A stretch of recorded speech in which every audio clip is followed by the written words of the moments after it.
എൻ്റെ കയ്യിലിപ്പോൾ ഉള്ളത് 2500 രൂപയ്ക്ക് താഴെ മേടിക്കാൻ വരുന്ന ടോപ്പ് സെല്ലിംഗ് ആയിട്ടുള്ള 3 ANC TWSകളാണ്. ഇത് റിയൽമി ബഡ്സ് T310, ഇത് ബോട്ടിന്റെ എയർഡോഗ്സ് പ്രൈം 701 ANC, ആൻഡ് ഇത് CMFന്റെ ബഡ്സ് പ്രോ. ഇത് കണ്ടോ, മൂന്നെണ്ണത്തിന്റെ ബോക്സ് ഡിഫറൻറ്റാ. ഈ CMFന് ഇതിനെ ബോക്സ് എന്ന് വിളിക്കാൻ പറ്റുമെന്ന് അറിയില്ല. അത് കണ്ടില്ലേ, ഇത് ഇങ്ങനെയാണ് ഇരിക്കുന്നത്. ഉള്ളതിൽ ഏറ്റവും ചെറിയ ബോക്സ് റിയൽമിയുടെ ആണ്. ഇത് ഇവിടെയും ഇവിടെയായിട്ട് ഫീച്ചേഴ്സ് ഒക്കെ എഴുതിയിട്ടുണ്ട്. ഉള്ളതിൽ അത്യാവശ്യം വലിപ്പം കൂടിയ പെട്ടി ബോട്ടിന്റെ ആണ്. ഇതിന്റെ ബാക്കിൽ മൊത്തം ഫീച്ചേഴ്സ് എഴുതിയിട്ടുണ്ട്, സൈഡിൽ എഴുതിയിട്ടുണ്ട്, ഇവിടെയായിട്ട് അതിൻ്റെ ആപ്പിൻ്റെ QR കോഡ് കൊടുത്തിട്ടുണ്ട്. ആൻഡ് ഈവൻ ദ ഫ്രണ്ടിൽ ഓത്തൻറ്റിസിറ്റി ചെക്ക് ചെയ്യാനുള്ളൊരു QR കോഡും കൂടി കൊടുത്തിട്ടുണ്ട്, നിങ്ങൾ മേടിച്ച പ്രൊഡക്റ്റ് ഒറിജിനൽ ആണോ എന്നറിയാൻ വേണ്ടി. എന്തായാലും മൂന്നിൻ്റെയും ബോക്സിനകത്ത് ഒരേ കോണ്ടന്റുകൾ തന്നെയാണ്.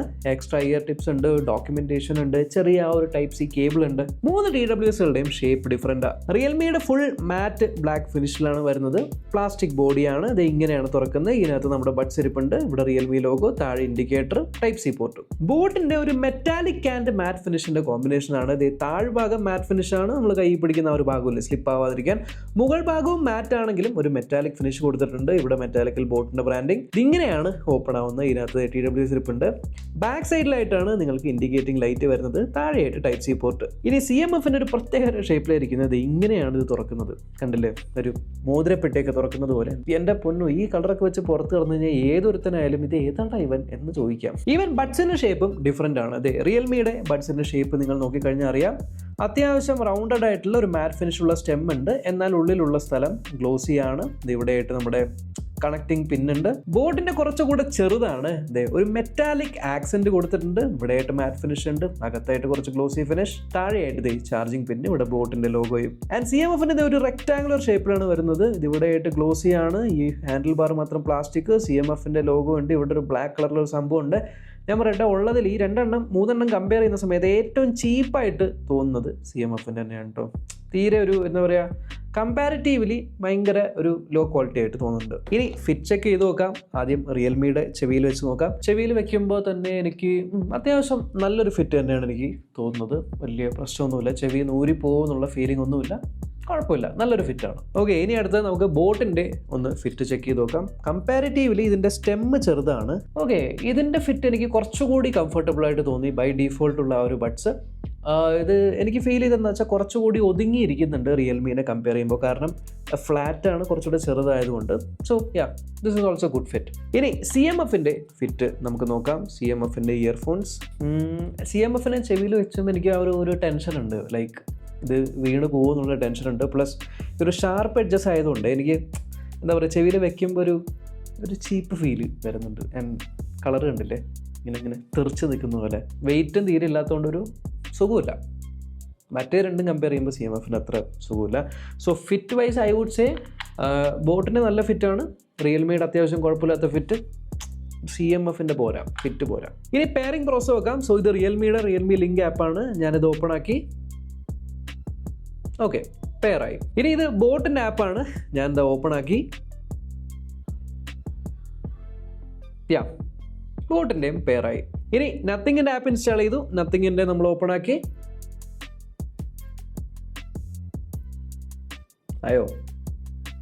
ആയില്ലേ? പെയറായി. റിയൽമിയുടെ ബ്ലൂടൂത്ത് 5.4 വെർഷനാണ്. CMFന്റെ ബ്ലൂടൂത്ത് 5.3 വെർഷനാണ്. ബോട്ടിൻ്റെ ബ്ലൂടൂത്ത് 5.2 വെർഷനാണ്. പക്ഷേ ഒരു കാര്യമുണ്ട് കേട്ടോ, റിയൽമിയുടെ 5.4 ആണെങ്കിലും 10 മീറ്ററിൻ്റെ ഒരു റേഞ്ചേ ഉള്ളൂ. ബോട്ടിൽ ബ്ലൂടൂത്ത് 5.2 ആണെങ്കിലും 12 മീറ്ററിൻ്റെ റേഞ്ച് കിട്ടുന്നുണ്ട്. അത് പ്രത്യേകമായിട്ടും ഇവർ ബോക്സിനകത്ത് എഴുതിയിട്ടുമുണ്ട്, എൻഹാൻസ്ഡ് ആയിട്ട്, അതായത് ഇൻക്രീസ്ഡ് റേഞ്ച് കിട്ടുമെന്ന്. ഇനി സൗണ്ട് സിഗ്നേച്ചറിനെ പറ്റി സംസാരിക്കാം. ഞാൻ ഈ 3 TWSും കുറച്ചധികം നാളായിട്ട് യൂസ് ചെയ്യുന്നുണ്ട്. ഇതിൻ്റെ സൗണ്ട് സിഗ്നേച്ചറിനെ കുറിച്ച് പറയുകയാണെങ്കിൽ റിയൽമിയുടെ കാര്യത്തിൽ ഔട്ട് ഓഫ് ദ ബോക്സ് റിയൽമിന്ന് കേൾക്കുന്ന സൗണ്ട് എന്ന് പറയുന്നത് ബേസ് ഹെവിയാണ്. മിഡ്സും ട്രബിൾസും കുറച്ച് താഴ്ന്നിട്ട് ബേസ് കുറച്ച് കയറി കിടക്കുന്ന ഒരു ഫീലാണ് വരുന്നത്. അതിനെ കുറ്റം പറഞ്ഞിട്ട് കാര്യമില്ല, കാരണം 12.4 മില്ലിമീറ്ററിൻ്റെ വലിയ ഡ്രൈവറാണ്. ഡ്രൈവർ സൈസ് കൂടുന്തോറും ക്ലാരിറ്റി ശരിയാക്കിയില്ല എന്നുണ്ടെങ്കിൽ ബേസ് അതിനെ ഓവർ പവർ ചെയ്യും. ഇനി ബോട്ടിൻ്റെ കാര്യം നോക്കുവാണെങ്കിൽ ഔട്ട് ഓഫ് ദ ബോക്സ് ഇവർ ബാലൻസ്ഡ് സിഗ്നേച്ചറിലാണ് വെച്ചിരിക്കുന്നത്. ബേസ് കുഴപ്പമില്ലാത്ത ബേസ് ഓഫ്, സാധനം വെച്ചപ്പോൾ തന്നെ പാട്ട് പ്ലേ ചെയ്യാൻ തുടങ്ങി, ഇൻ-ഇയർ ഡിറ്റക്ഷൻ ഉള്ളതുകൊണ്ട്. എന്തായാലും ബോട്ടിൻ്റെ കാര്യത്തിൽ ബൈ ഡീഫോൾട്ട് ഉള്ളത് അത്യാവശ്യം നല്ല ബേസ്, നല്ല മിഡ്സ്, ക്ലിയർ ആയിട്ടുള്ള വോക്കൽസ്, ഒരു ബാലൻസ് സൗണ്ടാണ്. പക്ഷേ ഇതിനകത്ത് നമ്മൾ ടാപ്പ് ആൻഡ് ഹോൾഡ് ചെയ്ത് കഴിഞ്ഞാണല്ലോ നിങ്ങൾക്ക് ബോട്ടിൻ്റെ സിഗ്നേച്ചർ സൗണ്ടിലേക്ക് മാറ്റാൻ പറ്റും. അതിൽ കുറച്ചുകൂടി നല്ല ബേസ് ഉണ്ട്, എന്നാൽ മിഡ്സും ഹൈസും ക്ലാരിറ്റി പോവാത്ത രീതിയിൽ നമുക്ക് കേൾക്കാൻ പറ്റുന്നുണ്ട്. So out of the box configuration ഒന്നും ചെയ്യാതെ ഉള്ള സൗണ്ട് നല്ലതാണ്. പിന്നെ CMF ഞാൻ യൂസ് ചെയ്തപ്പോൾ എനിക്ക് തോന്നിയത് ഫിറ്റ് എനിക്ക് അത്ര പ്രോപ്പർ അല്ലാത്തത് കൊണ്ട് തന്നെ അത്ര ബേസ് ഫീൽ ചെയ്തില്ല. Treble is fine, mids is fine. ട്രെബിളാണ് കുറച്ച് കയറി കിടക്കുന്നത്. സോ ഡയലോഗുകളൊക്കെ കോളൊക്കെ ചെയ്യുമ്പോൾ ക്ലാരിറ്റി ഉണ്ട്, ബട്ട് പാട്ട് കേൾക്കുമ്പോൾ അല്ലെങ്കിൽ സിനിമ കാണുമ്പോഴൊക്കെ കുറച്ച് ട്രെബിൾ കൂടി കിടക്കുന്നത് പോലെ തോന്നുന്നുണ്ട്. ഔട്ട് ഓഫ് ദ ബോക്സ് ആണ്. ഇപ്പോൾ നിങ്ങൾക്ക് വേണമെങ്കിൽ കൺഫിഗർ ചെയ്യേണ്ടി വരും. CMF അൾട്രാ ബേസിൻ്റെ എന്തോ സംഭവമൊക്കെ ഉണ്ട്, അതൊക്കെ ആപ്പിനകത്ത് കൺഫിഗർ ചെയ്യണം. ബോട്ടിൻ്റെ കാര്യം നോക്കുവാണെങ്കിൽ ഇതിനകത്ത് ഓൾറെഡി ബിൽറ്റ് ഇൻ ആയിട്ടുള്ള ഹൈഫൈ DSP ഉണ്ട്. അപ്പോൾ DSP അതിനകത്ത് ഉള്ളതുകൊണ്ട് തന്നെയാണ് കമ്പാരിറ്റീവ്ലി കുറച്ച് നല്ലൊരു സൗണ്ട് ഔട്ട്പുട്ട് കിട്ടുന്നുണ്ട്. സോ ട്യൂണിങ്ങിൻ്റെ കാര്യം പറയുമ്പോൾ ഞാൻ പറഞ്ഞില്ലേ, റിയൽമിയുടെ സാധനം കുറച്ച് ബേസ് കയറി കിടക്കുന്ന പരിപാടിയാണ്. അപ്പോൾ നമ്മൾ എന്ത് ചെയ്യണമെന്ന് വെച്ചാൽ റിയൽമിയുടെ ഈ ഒരു ആപ്പിൽ പോകണം. ഞാൻ പറഞ്ഞില്ലേ ഓൾറെഡി ബേസ് കയറി കിടക്കുവാണെന്ന്. ഈ ഒരു ഡൈനാമിക് ഓഡിയോ പോയി കഴിഞ്ഞാൽ നിങ്ങൾക്ക് വീണ്ടും ഈ ഒരു ബേസ് കൂട്ടാനൊക്കെ പറ്റും. ഐ വുഡ് സേ ബേസ് കുറച്ചിട്ട് ട്രെബിൾ കൂട്ടി മിഡ് ഫ്രീക്വൻസി ഒക്കെ കൂട്ടി വെച്ച് കഴിഞ്ഞാൽ നിങ്ങൾക്ക് നല്ലത് കിട്ടും. പിന്നെ അത് EQ മോഡിനകത്ത് പോയിട്ട് നിങ്ങൾ കൺഫിഗർ ഒക്കെ ചെയ്യേണ്ടി വരും. എന്നാലും നിങ്ങൾക്ക് വേണ്ട ഈ സെറനൈഡ് ആണ് ഉള്ളതിലും കുറച്ചുകൂടി നല്ലൊരു ഓഡിയോ തരുന്നതായിട്ട് എനിക്ക് തോന്നിയത്. പിന്നെ അതേപോലെ സ്പേഷ്യൽ ഓഡിയോയുടെ ഫീച്ചർ റിയൽമി കിട്ടുന്നുണ്ട്. സ്പേഷ്യൽ ഓഡിയോ എടുത്തു കഴിഞ്ഞാൽ ഈ പടത്തിൽ കാണിക്കുന്ന പോലെ നിങ്ങൾക്കൊരു 3D എഫക്റ്റിൽ കിട്ടും എന്നാണ് പറയുന്നത്. ഫൈൻ, 3D എഫക്റ്റ് എന്ന് പറഞ്ഞു കഴിഞ്ഞാൽ എന്താ പറയുക, അത്ര ഹെഡ് ട്രാക്ക് ചെയ്യുന്ന 3D ഒന്നുമല്ല, പക്ഷേ ഓക്കെ കുറച്ചുകൂടി ഒരു വൈഡർ സ്പേസിൽ നിന്ന് കേൾക്കുന്ന പോലെ ഒരു ഫീലിംഗ് വരുന്നുണ്ട്. സോ ബേസ് ഹെവി ആയിട്ടുള്ള പാട്ട് കേൾക്കാൻ റിയൽമി ഈസ് ഫൈൻ, പക്ഷേ ഡയലോഗ്സും എല്ലാത്തിലും കുറച്ച് ബേസ് ആഡ് ചെയ്യുന്നുണ്ട്. സോ ഇരുന്ന് ട്യൂൺ ചെയ്യേണ്ടി വരും. ഇനി ബോട്ടിൻ്റെ കാര്യത്തിൽ ഞാൻ പറഞ്ഞ പോലെ ഓൾറെഡി ഇതിനകത്ത് 2 ഇക്വലൈസർ ഉണ്ട്. സോ അത് തന്നെ അത്യാവശ്യം നല്ല ഒരു ഔട്ട്പുട്ട് നമുക്ക് തരുന്നുണ്ട്. ഇനിയും നിങ്ങൾക്ക് മൈന്യൂട്ടായിട്ട് കൺട്രോൾ ചെയ്യണമെങ്കിൽ ഇവരിത് ആ ഒരു ഫുൾ സ്പെക്ട്രം ഇക്വലൈസർ നിങ്ങൾക്ക് ഇവിടെ കൊടുത്തിട്ടുണ്ട്. അപ്പോൾ വേണമെങ്കിൽ ഇൻഡിവിജ്വലി നിങ്ങൾക്ക് ആ ഒരു ബേസ് മാത്രം ട്രിബിൾ മാത്രമൊക്കെ ആയിട്ട് നിങ്ങൾക്ക് കൂട്ടി അഡ്ജസ്റ്റ് ചെയ്യാനായിട്ട് പറ്റും. ഓരോ ഫ്രീക്വൻസി ഇവിടെ കാണിക്കുന്നുണ്ട്. അല്ലാതെ താഴെയായിട്ട് പ്രീസെറ്റ് ആയിട്ട് നിങ്ങൾക്ക് ഓപ്ഷൻസ് ഉണ്ട്. പക്ഷേ എനിക്ക് ഇഷ്ടപ്പെട്ടത് ഇതിനകത്ത് അഡാപ്റ്റീവ് EQ എന്നൊരു സംഭവം ഉണ്ട്. അതായത് നിങ്ങൾക്ക് ചെറിയൊരു ഹിയറിംഗ് ടെസ്റ്റ് ഇതിനകത്ത് എടുത്തു കഴിഞ്ഞാൽ നിങ്ങളുടെ ചെവിക്ക് വേണ്ടി ആ ഒരു ഇയർഫോണെ ട്യൂൺ ചെയ്ത് വെക്കാം. അപ്പോൾ ഓരോ പാട്ടും അഡാപ്റ്റീവായിട്ട് EQ അഡ്ജസ്റ്റ് ആയിക്കോളും. ആ സാധനം ജസ്റ്റ് ഇങ്ങനെ ഓൺ ആക്കിയിട്ട് കഴിഞ്ഞാൽ നിങ്ങൾക്ക് അഡാപ്റ്റീവ് EQ നിങ്ങളുടെ ചെവിക്ക് വേണ്ടി കസ്റ്റമൈസ് ചെയ്ത പോലെ കേൾക്കാൻ പറ്റും. ഇനി ബോട്ടിനകത്ത് നിങ്ങൾക്ക് ആ ഒരു 3D ഓഡിയോ അല്ലെങ്കിൽ സ്പേഷ്യൽ ഓഡിയോയുടെ പരിപാടി ഉണ്ട്. ആൻഡ് ഇത് കമ്പാരിറ്റീവ്ലി ഞാൻ റിയൽമിയിൽ കേട്ടതിനേക്കാളും കുറച്ചുകൂടി മെച്ചമാണ്. ഇതിൽ ശരിക്കും ഒരു വ്യത്യാസം തോന്നുന്നുണ്ട്. അഗൈൻ ഇതിലും ഹെഡ് ട്രാക്കിംഗ് ഒന്നും ഇല്ല എന്നുണ്ടെങ്കിലും കമ്പാരിറ്റീവ്ലി ഇറ്റ്സ് ബെറ്റർ. ആൻഡ് ഇത് കമ്പാരിറ്റീവ്ലി ബെറ്റർ ആവാൻ കാരണം ഇതിൻ്റെ സ്പേഷ്യൽ ഓഡിയോ എന്ന് പറയുന്നത് 24 ബിറ്റ് ആണ്. സോ കുറച്ചുകൂടി ആ ഒരു ഫുൾനെസ് ഉണ്ട്. ശരിക്കും ഞാൻ അത് എക്സ്പെക്ട് ചെയ്തില്ല. കാരണം റിയൽമിയിൽ 12.4 മില്ലിമീറ്ററിൻ്റെ ഡ്രൈവറാണ്, ബോട്ടിന് 10 മില്ലിമീറ്ററിൻ്റെ ഡ്രൈവേഴ്സാണ്. But even though smaller drivers ആണെങ്കിലും ട്യൂണിങ്ങിലാണ് കാര്യം. Tuning is better. ഇനി നമ്മൾ CMFൻ്റെ കാര്യം നോക്കുവാണെങ്കിൽ CMFൻ്റെ ആപ്പ് ഞാൻ കാണിച്ചു തരാം. നത്തിങ് എക്സ് എന്ന് പറഞ്ഞ് നത്തിങ്ങിൻ്റെ ആപ്പിൽ തന്നെയുണ്ടോ CMFൻ്റെ ഇതൊക്കെ വരുന്നത്. CMFിനകത്ത് ഇക്വലൈസർ എന്നൊരു സംഭവമുണ്ട്. ഈ ഇക്വലൈസറിനകത്ത് 3-4 പ്രീസെറ്റ് ആയിട്ടുള്ള ഇക്വലൈസേഴ്സ് ഉണ്ട്. പിന്നെ താഴെ കസ്റ്റം എന്ന് പറഞ്ഞ സാധനം ഉണ്ട്. അതിനകത്ത് ഇതിങ്ങനെ നമുക്ക് വലിച്ച് നീട്ടാൻ മാത്രമേ പറ്റുള്ളൂ. അല്ലാണ്ട് ഇൻഡിവിജ്വലി നമുക്ക് ഈക്വലൈസർ റെഡിയാക്കാനൊന്നും പറ്റില്ല.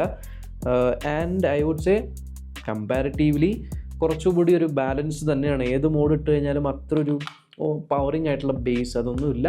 സോ അങ്ങനത്തെ ഒരു ഓഡിയോ സിഗ്നേച്ചറാണ് CMFിൽ കൊടുത്തിരിക്കുന്നത്. പിന്നെ ഈ ഒരു സ്പേഷ്യൽ മോഡ് 3D മോഡ് ആ പരിപാടികളൊന്നും CMFിൽ ഇല്ല. സോ അഗൈൻ ഫീച്ചർ വൈസും കുറച്ചുകൂടി ഓപ്ഷൻസ് നമുക്ക് കിട്ടുന്നത് ബോട്ടിലും റിയൽമിയിലുമാണ്. പക്ഷേ അഗൈൻ സൗണ്ട് മാത്രമല്ല, ഈ പ്രൈസിൽ നമ്മൾ മേടിക്കുന്നത് ANCക്കും കൂടെ വേണ്ടിയിട്ടാണ്. ANCയുടെ കാര്യം വരുവാണെങ്കിൽ റിയൽമിയിൽ നിങ്ങൾക്ക് 46 dBയുടെ ANC ആണ് വരുന്നത്. ബോട്ടിലും അതേപോലെ തന്നെ 46 dBയുടെ ഹൈബ്രിഡ് ANC ആണ് വരുന്നത്. CMFിൽ നിങ്ങൾക്ക് 45 dBയുടെ ANC ആണ് വരുന്നത്. 45 dB 46 dB ശരിക്കും കേൾക്കുന്ന സമയത്ത് നമുക്ക് അങ്ങനെ വ്യത്യാസമൊന്നും തോന്നില്ല. റിയൽമിയിലും അതേപോലെ CMFിലും ഞാൻ കണ്ട കാര്യം, നിങ്ങൾ ANC ഓൺ ആക്കി കഴിഞ്ഞാൽ നിങ്ങൾക്ക് ANCയുടെ ലെവൽ ട്യൂൺ ചെയ്യാനായിട്ട് പറ്റും. കൂടുതൽ വേണോ കുറവ് വേണോ എന്നൊക്കെ. ബട്ട് ഐ വുഡ് സേ എപ്പോഴും ANC മാക്സിമത്തിൽ ഇടുന്നതായിരിക്കും നല്ലത്. കാരണം എത്ര ചെറിയ ഒരു നോയ്സ് ആണെങ്കിലും അത് ക്യാൻസൽ ചെയ്തോളൂ. ബോട്ടിനകത്താണെങ്കിൽ ഹൈബ്രിഡ് ANC ആണ്. ഹൈബ്രിഡ് ANC എന്ന് പറയുമ്പോൾ അത് ജസ്റ്റ് ഓൺ ഓഫ് ആക്കാനുള്ള ടോഗിൾ ഉള്ളൂ. ബട്ട് ഓട്ടോമാറ്റിക്കായിട്ട് മൈക്ക് റെക്കഗ്നൈസ് ചെയ്ത് ANCയുടെ അളവ് കൂട്ടുക കുറയ്ക്കുക അതൊക്കെ ഓട്ടോമാറ്റിക്കലി ചെയ്തോളും. ഫിറ്റിലാണ് കാര്യം. ഇതിൻ്റെ രണ്ടിനെ fit out of the box നല്ലതായതുകൊണ്ട് നല്ല ANC കിട്ടുന്നുണ്ട്. ഇതിൻ്റെ fit out of the box എനിക്ക് അത്ര ഇഷ്ടമായില്ല എന്നുള്ളതുകൊണ്ട് കമ്പാരിറ്റീവ്ലി ANC ബെറ്റർ ആയിട്ട് എനിക്ക് ഇതിൽ രണ്ടിലാണ് തോന്നിയത്. ഞാൻ അഗൈൻ ട്രാൻസ്പെറൻസി മോഡിൻ്റെ കാര്യം നോക്കുവാണെങ്കിൽ 3 എണ്ണത്തിലുണ്ട്. ഇതിനകത്ത് ആംബിയന്റ് മോഡ് എന്ന് പറയുന്നു, ഇതിനകത്ത് ട്രാൻസ്പെറൻസി മോഡ് എന്ന് പറയുന്നു. എന്തായാലും അതും നന്നായിട്ട് വർക്ക് ചെയ്യുന്നുണ്ട്. ഇനി പ്ലേ ബാക്ക് ടൈമിന്റെ കാര്യം വരുന്ന സമയത്താണ് ഒരു ട്വിസ്റ്റ്. കമ്പാരിറ്റീവ്ലി സൈസ് നോക്കിയേ, ഈ സാധനത്തിൻ്റെ സൈസ് ഉണ്ട്, ഇത് ചെറിയ സൈസ്, ഇത് അത്യാവശ്യം വലുത്, ഇത് കണ്ടോ ഇത് ഭയങ്കര വലുതാണ്. ഇതൊക്കെ പോക്കറ്റ് ഇട്ട് കിടക്കാൻ ഭയങ്കര പാടാണ്, ഇങ്ങനെ പൊന്തി നിൽക്കും. ഇത് പിന്നെ ഓക്കെയാണ്, ദിസ് ഈസ് ഓൾസോ ഫൈൻ. ഈ കുഞ്ഞൻ റിയൽമിയുടെ സാധനത്തിൽ നിങ്ങൾക്ക് 40 മണിക്കൂറിൻ്റെ പ്ലേ ബാക്ക് ടൈം കിട്ടും. ഇനി ഇതിനേക്കാൾ എത്രയോ വലിപ്പമുള്ള ഈ CMFിൻ്റെ സാധനത്തിൽ നിങ്ങൾക്ക് എത്രയെന്നറിയോ? 39 മണിക്കൂറിൻ്റെ പ്ലേ ബാക്ക് കിട്ടുന്നത്. എന്നാൽ ഈ കാറ്റഗറിയിലെ ഏറ്റവും ബെസ്റ്റ് ബോട്ട് തന്നെയാണ്, 50 മണിക്കൂറിൻ്റെ പ്ലേ ബാക്ക് ടൈം കിട്ടുന്നുണ്ട്. പക്ഷെ പെട്ടെന്ന് ചാർജ് ചെയ്യുന്ന കാര്യത്തിൽ റിയൽമിയാണ് ബെറ്റർ. 10 മിനിറ്റ് ചാർജ് ചെയ്താൽ 300 മിനിറ്റോളം നിങ്ങൾക്ക് കേൾക്കാം. CMFും ബോട്ടും 10 മിനിറ്റ് ചാർജ് ചെയ്താൽ നിങ്ങൾക്ക് 180 മിനിറ്റാണ് കേൾക്കാൻ പറ്റുന്നത്. ഈവൻ റിയൽമിയുടെ കാര്യത്തിൽ IP റേറ്റിംഗ് നോക്കുകയാണെങ്കിൽ IP55 ആണ്, CMFും ബോട്ടും IPX5 ആണ്. സോ വാട്ടർ റെസിസ്റ്റൻസ് വൈസ് മൂന്നിൻ്റെയും സെയിം തന്നെയാണ്. ഇതിനകത്ത് ഡസ്റ്റ് റെസിസ്റ്റൻസും കൂടി ഉണ്ട് എന്ന് മാത്രം. ബട്ട് മൂന്നും IPX5 എന്ന് പറയുമ്പോൾ സ്വെറ്റ് ജിമ്മിലൊക്കെ പോയി കഴിഞ്ഞാൽ ഒന്നും പ്രശ്നമില്ല. പക്ഷേ റിയൽമിക്കകത്തുള്ള ഒരു വലിയ ഡ്രോബാക്ക് എന്താണെന്നറിയോ? ഇന്നിയർ ഡിറ്റക്ഷൻ ഇല്ല. ചെവിയിൽ വെച്ച് കഴിഞ്ഞാൽ ഓട്ടോമാറ്റിക്കായിട്ട് പാട്ട് പ്ലേ ചെയ്യുക, പോസ് ചെയ്യുക, അങ്ങനത്തെ പരിപാടികളൊന്നും ഇതിനകത്തില്ല. ഈ ബോട്ടിനകത്ത് ഞാൻ നേരത്തെ ഞാൻ കാണിച്ചപ്പോഴും ഓട്ടോമാറ്റിക്കായിട്ട് പാട്ട് കേട്ടില്ല. അങ്ങനെ ചെവിയിൽ വെച്ചോ ഇല്ലയോ എന്ന് ബോട്ടിലും അറിയാനായിട്ട് പറ്റും, CMFിൽ അറിയാൻ പറ്റും. സോ ഇന്നിയർ ഡിറ്റക്ഷൻ CMFിലും ബോട്ടിലും ഉണ്ട്, റിയൽമിയുടെ ഇതിലില്ല. ഇനി ലോ ലേറ്റൻസി മോഡ് നോക്കുവാണെങ്കിൽ റിയൽമിയിൽ 45 milli second low latency mode, Realme link ആപ്പിൽ കൂടെ ഓൺ ആക്കണം. ഇതിനകത്ത് നിങ്ങൾക്ക് 60 മില്ലി സെക്കൻഡിൻ്റെ ലോ ലേറ്റൻസി മോഡാണ്. അത് ഇയർഫോണിൽ നിന്ന് തന്നെ കുത്തി ബീസ്റ്റ് മോഡ് ഓൺ ആക്കാനായിട്ട് പറ്റും. യൂണിവേഴ്സൽ ആണ്. CMFിൻ്റെ കാര്യത്തിൽ ഇവന്മാർ നത്തിങ് ആയിട്ട് അല്ലെങ്കിൽ CMF ആയിട്ട് ടൈപ്പിലാണ്. ലോ ലേറ്റൻസി മോഡ് CMF അല്ലെങ്കിൽ നത്തിങ് ഫോൺസിൽ മാത്രമാണ് വർക്ക് ചെയ്യുന്നത്. ഇതിൻ്റെ ആപ്പിനകത്ത് ആക്ച്വലി ടോഗിൾ ഉണ്ട്, ബട്ട് അത് വർക്ക് ചെയ്യില്ല. ഇനി മൂന്നെണ്ണത്തിന് മൈക്രോഫോൺസിൽ എയുടെ പരിപാടി ഉണ്ട്. റിയൽമിയിൽ നമുക്ക് ഇവിടെയൊക്കെ ആയിട്ടാണ് മൈക്ക് വരുന്നത്. ബോർഡിൽ നമുക്ക് ഇവിടെ ആയിട്ടാണ് മൈക്ക്. CMFിലും ഇവിടെയൊക്കെ ആയിട്ടാണ് മൈക്ക്. എന്തായാലും മൈക്കിന് സാമ്പിൾസ് കേട്ട് നോക്കാം. ഇപ്പൊ നിങ്ങൾ കേട്ടുകൊണ്ടിരിക്കുന്ന ശബ്ദം റെക്കോർഡ് ആയിക്കൊണ്ടിരിക്കുന്നത് CMF ബഡ്സ് പ്രോന്റെ മൈക്രോഫോൺസിലൂടെയാണ്. ട്രാഫിക്കിന്റെ ഒക്കെ സമയത്ത് ഏകദേശം ഇത്തരത്തിലായിരിക്കും ഓഡിയോ ക്വാളിറ്റി വരുന്നത്. ഇപ്പൊ നിങ്ങൾ കേട്ടുകൊണ്ടിരിക്കുന്ന ശബ്ദം റിയൽമി ബഡ്സ് T310ന്റെ മൈക്രോഫോൺസിലൂടെയാണ്. ഏകദേശം ഇത്തരത്തിലായിരിക്കും മൈക്രോഫോൺ ക്വാളിറ്റി വരുന്നത്. ഇപ്പൊ നിങ്ങൾ കേട്ടുകൊണ്ടിരിക്കുന്ന ശബ്ദം റെക്കോർഡ് ആയിക്കൊണ്ടിരിക്കുന്നത് ബോട്ട് എയർഡോപ്സ് പ്രൈം 701 ANC മൈക്രോഫോൺസിലൂടെയാണ്. ഏകദേശം ഇത്തരത്തിലായിരിക്കും വോയിസ് ക്വാളിറ്റി വരുന്നത്. ഇനി റിയൽ ലൈഫിൽ ഞാൻ ഒരു എക്സാമ്പിൾ പറയാം. ഞാൻ ജിമ്മിലായിരുന്ന സമയത്ത് മീറ്റിംഗ് കൂടാറുണ്ട്. റിയൽമി വെച്ച് മീറ്റിംഗ് കൂടുമ്പോൾ പ്രശ്നമൊന്നും പറയാറില്ല, ബോട്ട് വെച്ച് കൂടുമ്പോഴും പ്രശ്നമൊന്നും പറയാറില്ല. ഈ ഒരു CMF വെച്ച് പറയുമ്പോൾ കുറച്ചുകൂടി ലൗഡറായിട്ട് സംസാരിക്കാമോ എന്ന് പല പ്രാവശ്യം ചോദിക്കുന്നുണ്ട്.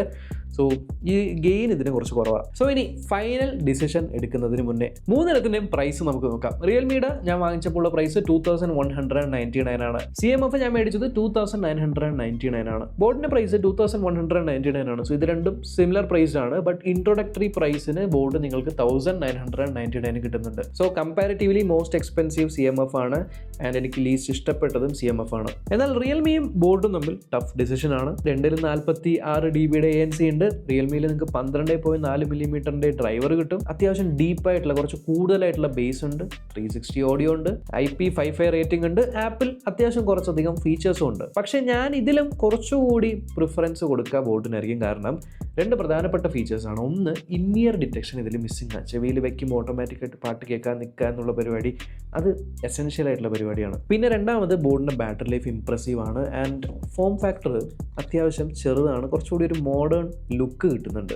എന്ന് മാത്രമല്ല യൂസബിലിറ്റി വൈസ് നമുക്ക് എപ്പോഴും ആപ്പിനെ ഡിപ്പെൻഡ് ചെയ്യേണ്ട ആവശ്യമില്ല. EQ മാറ്റണമെങ്കിൽ ഇതിനകത്ത് തന്നെ ടാപ്പ് ചെയ്ത് മാറ്റാം. ബീസ്റ്റ് മോഡ് ഇതിനകത്ത് തന്നെ ടാപ്പ് ചെയ്ത് ഓണാക്കാം. അത്യാവശ്യം നല്ല ANC കിട്ടുന്നുണ്ട്. പിന്നെ 360 ഓഡിയോ ആയിക്കോട്ടെ, നോർമലി കേൾക്കുന്ന ഓഡിയോ ആയിക്കോട്ടെ, സൗണ്ട് ക്വാളിറ്റി വൈസ് ഒരു ബേസ് ഓവർ പവർ ചെയ്തില്ല എന്നുണ്ടെങ്കിൽ ഇത് ഞാൻ പ്രിഫർ ചെയ്ത് തന്നെ. ബട്ട് കുറച്ചുകൂടി ബാലൻസ്ഡ് സൂത്തിങ് ആയിട്ടുള്ള ബേസ് എനിക്ക് ബോട്ടിലാണ് തോന്നിയത്. സോ റിയൽ ലൈഫ് യൂസിൽ ഈ മൂന്നെണ്ണത്തിലും എനിക്ക് ശരിക്കും വാല്യൂ ഫോർ മണി ആയിട്ട് തോന്നുന്നത് ഈ ബോട്ടിന്റെ പുതിയ എയർഡോപ്സ് പ്രൈം 701 ANC ആണ്. ലിങ്കും കാര്യങ്ങളും ഞാൻ ഡിസ്ക്രിപ്ഷനിൽ കൊടുത്തേക്കാം, ചെക്ക് ചെയ്ത് നോക്കാം. അപ്പോൾ അത്രയുള്ള വീഡിയോ അടുത്ത വീഡിയോ കാണാം. ബൈ.